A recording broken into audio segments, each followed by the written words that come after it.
Hello friends, एक बार फिर से बहुत बहुत स्वागत है आप सभी का हमारे इस यूट्यूब चैनल मेजर टारगेट पर। तो दोस्तों आज हम लोग लेके आए क्लास 10 एग्जाम 2022 के लिए सोशल साइंस का मोस्ट इंपॉर्टेंट एमसीक्यूज क्वेश्चंस को देखेंगे। और दोस्तों ये मोस्ट वीवीआई ऑब्जर्व क्वेश्चंस का तीसरा वीडियो है। इसमें हम लोग ऐसे ऐसे महत्वपूर्ण प्रश्न को देखेंगे।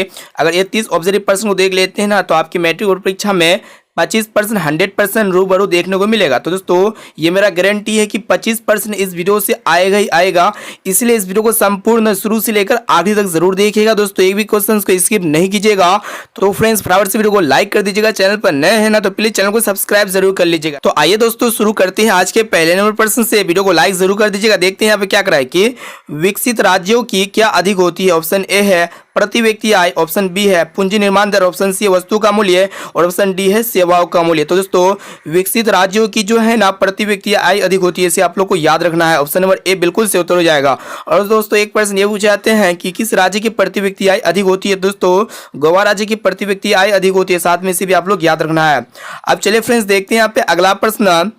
देखिएगा 2 नंबर प्रश्न काफी महत्वपूर्ण है, एक एक प्रश्न को अच्छी तरह से याद कर लीजिएगा। दोस्तों अगर जो प्रश्न आपको याद नहीं है ना तो उस प्रश्न को अपने नोटबुक में जरूर नोट कर लीजिएगा। देखिए यहाँ पे दूसरा नंबर प्रश्न क्या कर रहा है कि पृथ्वी पर कितना प्रतिशत जल पाया जाता है। तो दोस्तों पृथ्वी पर 71% जल पाया जाता है और 29% भूमि पाया जाता है, साथ में इसे भी आप लोग को याद रखना है। यहाँ पे हमारा ऑप्शन नंबर बी जो है ना बिल्कुल से उत्तर हो जाएगा।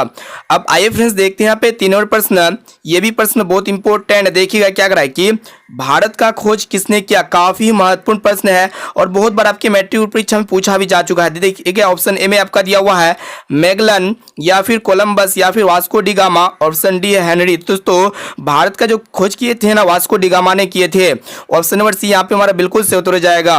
अब चलिए फ्रेंड्स देखते हैं यहाँ पे अगला प्रश्न। देखिएगा 4 नंबर प्रश्न क्या कराए कि झारखंड के झरिया क्षेत्र में मुख्यतः क्या पाया जाता है। तो दोस्तों ये भी प्रश्न बहुत इंपॉर्टेंट है। ऑप्शन ए में आपका दिया हुआ है यूरेनियम, बी में दिया हुआ रेशम या फिर सोना या फिर कोयला। तो दोस्तों झारखंड के झरिया क्षेत्र में मुख्यतः कोयला पाया जाता है। ऑप्शन नंबर डी यहाँ पे हमारा बिल्कुल से उत्तर हो जाएगा। और दोस्तों एक प्रश्न ये पूछे जाते हैं कि भारत के किस राज्य में कोयला सबसे अधिक होता है। तो दोस्तों झारखंड राज्य में कोयला सबसे अधिक होता है, साथ में इसे भी आप लोग को याद रखना है। अब चलिए फ्रेंड्स देखते हैं यहाँ पे अगला प्रश्न। देखिएगा 5 नंबर प्रश्न, प्लीज वीडियो को संपूर्ण शुरू से लेकर आखिरी तक जरूर देखिएगा।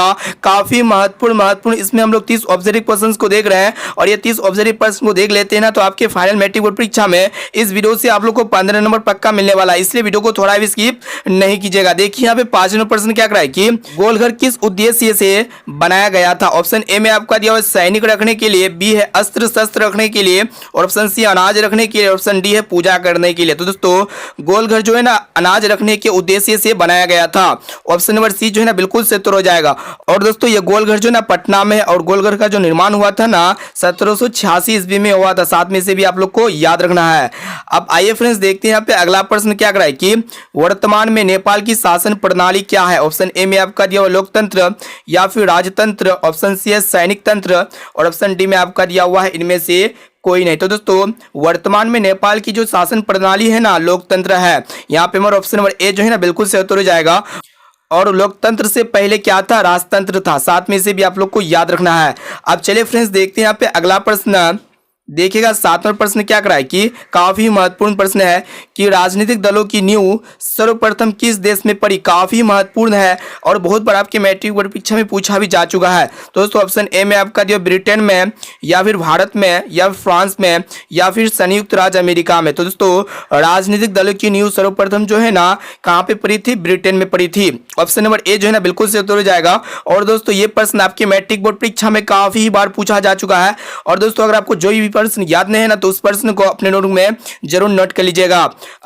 अब आइए फ्रेंड्स देखते हैं यहाँ पे 8 नंबर प्रश्न काफी महत्वपूर्ण है। देखिएगा क्या कर रहा है कि राजनीतिक दल का आशय है। तो दोस्तों राजनीतिक दल का आशय किससे है। ऑप्शन ए में आपका दिया हुआ है अफसरों के समूह से, ऑप्शन बी है सेनाओं के समूह से और ऑप्शन सी है व्यक्तियों के समूह से और ऑप्शन डी में आपका दिया हुआ है किसानों के समूह से। तो दोस्तों राजनीतिक दल का जो आशय है ना व्यक्तियों के समूह से, इसे आप लोग को याद रखना है। यहाँ पे हमारा ऑप्शन नंबर सी जो है ना बिल्कुल से उत्तर हो जाएगा। अब चलिए फ्रेंड्स देखते हैं यहाँ पे अगला प्रश्न काफी महत्वपूर्ण है। देखिएगा ध्यानपूर्वक क्या करा है कि भारत का प्रथम जल विद्युत संयंत्र की स्थापना कहाँ हुई थी। ऑप्शन ए में आपका दिया हुआ बिहार में, या फिर उत्तर प्रदेश में, या फिर दार्जिलिंग में, या फिर हरियाणा में। तो दोस्तों ये भी प्रश्न आपके मैट्रिक बोर्ड परीक्षा के लिए बहुत इंपॉर्टेंट है। तो दोस्तों यहाँ पे क्वेश्चन ये करा है कि भारत का प्रथम जल विद्युत संयंत्र की स्थापना कहाँ हुई थी। तो दोस्तों दार्जिलिंग में हुई थी। और दोस्तों ये दार्जिलिंग जो है ना पश्चिम बंगाल राज्य में है, इसे भी आप लोग को याद रखना है। इसमें हम लोग बहुत ही महत्वपूर्ण प्रश्न को देख रहे हैं। प्लीज वीडियो को संपूर्ण शुरू से लेकर आखिर तक जरूर देखिएगा। दोस्तों वीडियो को लाइक नहीं किया ना दोस्तों, वीडियो को लाइक जरूर कर दीजिएगा, और चैनल पर नए हैं ना तो प्लीज चैनल को सब्सक्राइब जरूर कर लीजिएगा। अब चलिए फ्रेंड्स देखते हैं यहाँ पे अगला प्रश्न। देखिए यहाँ पे 10 नंबर प्रश्न भी बहुत महत्वपूर्ण है। क्या करा है कि योजना आयोग को भंग करके कौन सी नई योजना बनाई गई। ऑप्शन ए में आपका दिया हुआ है नीति आयोग, या फिर वित्त आयोग, या फिर राज्य वित्त आयोग, और ऑप्शन डी है इनमें से कोई नहीं। तो दोस्तों ये योजना आयोग को भंग करके जो है ना नीति आयोग बनाई गई थी। यहाँ पे हमारा ऑप्शन नंबर ए जो है ना बिल्कुल से उत्तर हो जाएगा। और दोस्तों नीति आयोग कब बनाया गया था, 2015 ईस्वी में बनाया गया था, इसे आप लोग को याद रखना है। और दोस्तों ये नीति आयोग के अध्यक्ष कौन थे, प्रधानमंत्री थे, साथ में इसे भी आप लोग को याद रखना है। अब आइए फ्रेंड्स देखते हैं यहाँ पे अगला प्रश्न क्या करा है कि पशुपालन और मत्स्य पालन किस क्षेत्र का अंग है। तो दोस्तों ऑप्शन ए में आपका दिया प्राथमिक क्षेत्र, या फिर द्वितीय क्षेत्र, या फिर तृतीय क्षेत्र, और ऑप्शन डी इनमें से कोई नहीं। तो दोस्तों ये पशुपालन और मत्स्य पालन जो है ना ये कृषि के अंतर्गत आते हैं। और दोस्तों ये कृषि क्षेत्र जो है ना प्राथमिक क्षेत्र में रखा जाता है, यानी कि यहाँ पे हमारा ऑप्शन नंबर ए जो है ना बिल्कुल से उत्तर हो जाएगा। अब चलिए फ्रेंड्स देखते हैं यहाँ पे अगला प्रश्न। देखिएगा ये भी प्रश्न बहुत इंपॉर्टेंट है। देखिएगा क्या करा है कि किस फसल को उजला सोना कहा जाता है। ऑप्शन ए है गन्ना, या फिर कपास, या फिर ईख, या फिर जूट। तो दोस्तों कपास को उजला सोना कहा जाता है, और जूट को सुनहरा रेशा कहा जाता है, इसे भी आप लोग को याद रखना है। अब आइए फ्रेंड्स देखते हैं यहाँ पे 93 प्रश्न क्या कराए कि सबसे पहले भूमिगत रेल कहाँ चला था। ऑप्शन ए में दिया हुआ लंदन, या फिर पेरिस, या फिर न्यूयॉर्क, या फिर चीन। तो दोस्तों सबसे पहले भूमिगत रेल जो है ना लंदन में चला था, इसे आप लोग को याद रखना है। यहाँ पे हमारा ऑप्शन नंबर ए जो है ना बिल्कुल से उत्तर हो जाएगा। अब चलिए फ्रेंड्स देखते हैं यहाँ पे अगला प्रश्न। देखिएगा क्या कराए कि अर्थव्यवस्था कितने प्रकार के होते हैं। तो दोस्तों अर्थव्यवस्था जो है ना 3 प्रकार के होते हैं। ऑप्शन नंबर ए जो है ना बिल्कुल से उत्तर हो जाएगा। क्या क्या होता है, पूंजीवादी अर्थव्यवस्था होता है, दूसरा होता है समाजवादी अर्थव्यवस्था, और तीसरा होता है मिश्रित अर्थव्यवस्था, इसे आप लोग को याद रखना है। अब चलिए फ्रेंड्स देखते हैं यहाँ पे अगला प्रश्न। काफी महत्वपूर्ण प्रश्न को देख रहे हैं। प्लीज वीडियो को संपूर्ण शुरू से लेकर आगे तक देख लेते हैं ना तो आपके मैट्रिक बोर्ड परीक्षा में इस वीडियो से 15 नंबर पक्का मिलने वाला है। इसलिए दोस्तों 1 से लेकर 30 तक सभी प्रश्नों को अच्छी तरह से याद कर लीजिएगा। देखिए यहाँ पे 15 नंबर प्रश्न क्या कराए कि राष्ट्रीय आय के अंतर्गत शामिल है। तो दोस्तों ऑप्शन ए में आपका दिया हुआ है वस्तुओं का मूल्य, या फिर सेवाओं का मूल्य, या फिर वस्तुओं और सेवाओं का मूल्य, और ऑप्शन डी में आपका दिया हुआ है इनमें से कोई नहीं। तो दोस्तों यहाँ पे आप लोग बतलाना है कि राष्ट्रीय आय के अंतर्गत क्या शामिल है, वस्तुओं और सेवाओं का मूल्य शामिल है। यहाँ पे हमारा ऑप्शन नंबर सी जो है ना बिल्कुल से उत्तर हो जाएगा, इसे आप लोग को याद रखना है। अब आइए फ्रेंड्स देखते हैं यहाँ पे अगला प्रश्न क्या कराए कि क्षेत्रवाद की भावना का एक कुपरिणाम है, यानी कि क्षेत्रवाद की भावना का एक कुपरिणाम क्या है। ऑप्शन ए है अपने क्षेत्र से लगाव, राष्ट्रीय एकता, या फिर ऑप्शन सी है अलगाववाद, और ऑप्शन डी है राष्ट्रीय हित। तो दोस्तों क्षेत्र की भावना का एक कुपरिणाम जो है ना अलगाववाद है, इसे आप लोग को याद रखना है। यहाँ पे हमारा ऑप्शन नंबर सी जो है ना बिल्कुल से उत्तर हो जाएगा। अब चलिए फ्रेंड्स देखते हैं यहाँ पे अगला प्रश्न। दोस्तों अभी तक वीडियो को लाइक नहीं किया ना दोस्तों, वीडियो को लाइक जरूर कर दीजिएगा, और चैनल पर नए हैं ना तो प्लीज चैनल को सब्सक्राइब जरूर कर लीजिएगा, और साथ में आप लोग को बेल आइकन को प्रेस करके ऑल पर जरूर सेलेक्ट कर लेना है। अब आइए फ्रेंड्स देखते हैं यहाँ पे 17 नंबर प्रश्न क्या कराए कि गांधी जी ने सत्याग्रह का प्रयोग पहली बार कहाँ किया। ऑप्शन ए भारत में, या फिर दक्षिण अफ्रीका में, या फिर इंग्लैंड में, या फिर रूस में। तो दोस्तों यहाँ पे आप लोग बतलाना है कि गांधी जी ने सत्याग्रह का प्रयोग पहली बार कहाँ किया था। तो दोस्तों दक्षिण अफ्रीका में किया था। ऑप्शन नंबर बी जो है ना बिल्कुल से उत्तर हो जाएगा।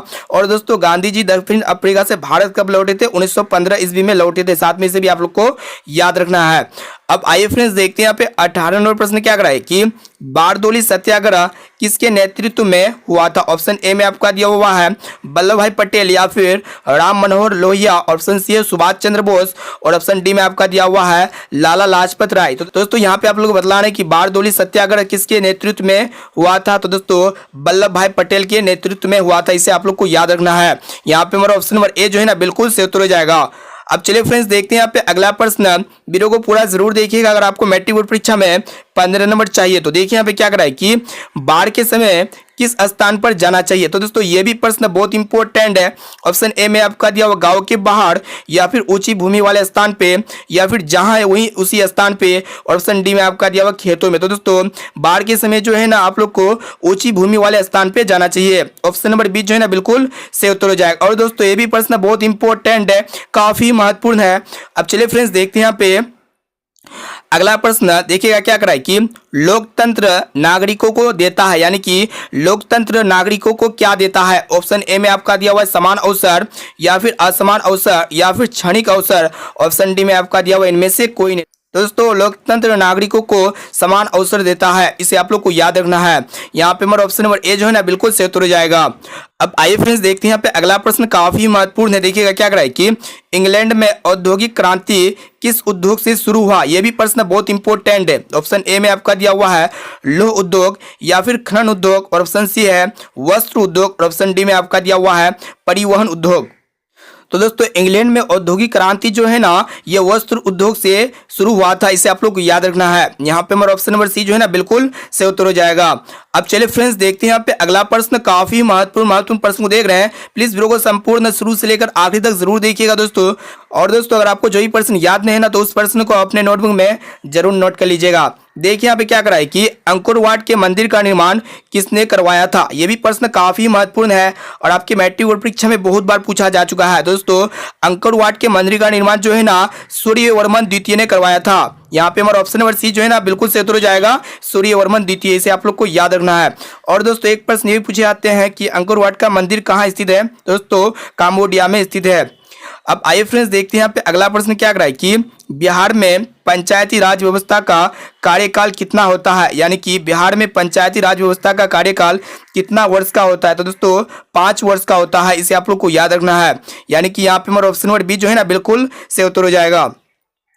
अब चलिए फ्रेंड्स देखते हैं यहाँ पे अगला प्रश्न। देखिएगा क्या करा है कि पटना नगर निगम के प्रधान को क्या कहा जाता है? ऑप्शन ए में आपका दिया हुआ है महापौर, या फिर नगर प्रधान, और ऑप्शन सी है नगर सचिव, और ऑप्शन डी में आपका दिया हुआ जिला परिषद। तो दोस्तों पटना नगर निगम के प्रधान को जो है ना महापौर कहा जाता है। यहाँ पे हमारा ऑप्शन नंबर ए जो है ना बिल्कुल सही उत्तर हो जाएगा। अब चलिए फ्रेंड्स देखते हैं यहाँ पे अगला प्रश्न। एक प्रश्न बहुत इंपॉर्टेंट है, प्लीज वीडियो को संपूर्ण शुरू से लेकर आखिरी तक जरूर देखिएगा। और आपको जो भी प्रश्न याद नहीं है ना तो उस प्रश्न को अपने नोटबुक में नोट करके उसे जरूर याद कर लीजिएगा। देखिए यहाँ पे क्या करा है कि सूखे का जिम्मेवार कारक कौन सा है? तो दोस्तों यहाँ पे आप लोगों को बतलाना है कि सूखे का जिम्मेवार कारक कौन सा है। ये भी प्रश्न बहुत इंपॉर्टेंट और आपकी मैट्रिक बोर्ड परीक्षा में काफी बार पूछा जा चुका है। तो दोस्तों ऑप्शन ए में आपका दिया हुआ वर्षा की कमी, या फिर भूकंप, या फिर बाढ़, और ऑप्शन डी में आपका दिया हुआ ज्वालामुखी। तो दोस्तों सूखे का जिम्मेवार कारक जो होता है ना वर्षा की कमी होता है। यहाँ पे हमारा ऑप्शन नंबर ए जो है ना बिल्कुल सही उत्तर हो जाएगा। अब चलिए फ्रेंड्स देखते हैं यहाँ पे अगला प्रश्न क्या करा है कि इनमें से किस राज्य में काली मिट्टी पाया जाता है? तो दोस्तों ये भी प्रश्न बहुत इंपॉर्टेंट है, काफी बार आपकी मैट्रिक परीक्षा में पूछा जा चुका है। तो दोस्तों ऑप्शन ए में आपका दिया पंजाब में, या फिर गुजरात में, या फिर उत्तर प्रदेश में, या फिर झारखंड में। तो दोस्तों यहाँ पे आप लोगों को बतलाना है कि किस राज्य में काली मिट्टी पाया जाता है। तो दोस्तों काली मिट्टी जो है ना गुजरात राज्य में पाया जाता है, इसे आप लोग को याद रखना है। यहाँ पे हमारा ऑप्शन नंबर बी जो है ना बिल्कुल सही उत्तर हो जाएगा। और दोस्तों ये काली मिट्टी जो है ना किसके लिए उपयोगी होता है? कपास की खेती के लिए उपयोगी होता है, इसे भी आप लोग को याद रखना है।